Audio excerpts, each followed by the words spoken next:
Hello everyone, my name is David Arena. I work on the 3D scanning team here at GoEngineer. Today we're going to take a brief look at the new shrink wrap tool inside of Geomagic Design X 2025. This function is available in the Plus and Pro versions of the software. The shrink wrap command creates a single watertight mesh from one or more meshes, capturing only the external surfaces. This is extremely useful in 3D printing applications. I'll show two different scenarios using the shrink wrap tool to produce a file suitable for 3D printing. Let's take a look. So here we have a single mesh that was generated essentially from a series of CT images. And oftentimes with CT, you're going to capture the exterior as well as the interior of the shape that you're scanning. So here I'm going to show that by turning on the view clip here and kind of walk into the part.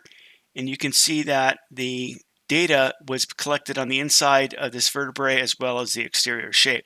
Now, with respect to wanting to just print the outside shape, we need to remove this interior data because processing this for a 3D print, this could be an issue with processing the file for a watertight model. So I'm going to go ahead and turn off the view clip and go ahead and show you this new tool, which is under the Polygons tab, and it's going to be the shrink wrap tool.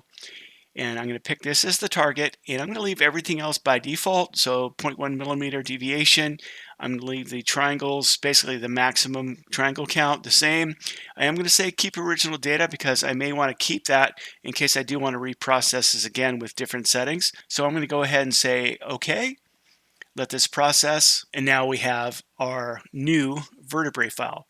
So I'm going to go ahead and turn off the original and go back to the view clip and walk back into the part, and you can see that all the interior geometry that was collected is now removed. I'm going to go ahead and also show you here real quick that if we click on this and go to the properties, that the boundaries count, which means how many holes does this scan have, it's set to 0. So this is essentially a watertight model that is suitable for 3D printing. Let's look at another example. So on this file, this is more of a mesh assembly. You can see here that the entire part is basically composed of 7 different meshes, and I can show and hide them independently. And this basically probably came from more of an animation type program where modeling for manufacturing is not important for them because maybe it's used for a rendering, a video game, etc. So you can see here if I zoom in on some of these parts that most of them have open borders.